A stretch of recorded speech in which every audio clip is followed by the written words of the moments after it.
Quick and easy but creamy and delicious low-carb meal. Promise po, masarap po ito po. Lalo na kung cheesy lover ka po.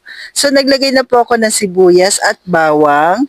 Then mag-a-add po tayo dito ng hipon. Kayo na pong bahala kung gaano karaming hipon. Pero sa akin, konti lamang po ito.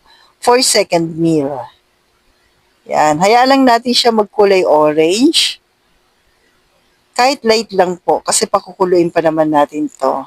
Then kung umabot ka po sa part na ito, okay lang po ba na pa-comment naman po kung tiga saan po kayo para alam ko lang po kung saan umabot yung aking video. Thank you po and God bless. Then nag-add na po tayo ng asin, tapos all-purpose cream. Ito po isa sa pwede sa atin, baka naman, pero not sponsored. So may ganun na yun. Then add tayo ng konting tubig lamang po, tapos celery. Optional pero mas masarap. Yan.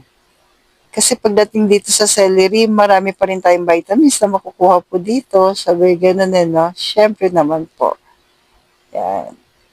Then, add po tayo ng cheddar cheese na pang low carb. Siyempre.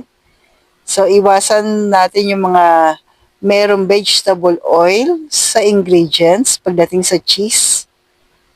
Meron po akong cheddar cheese ng Grindahan.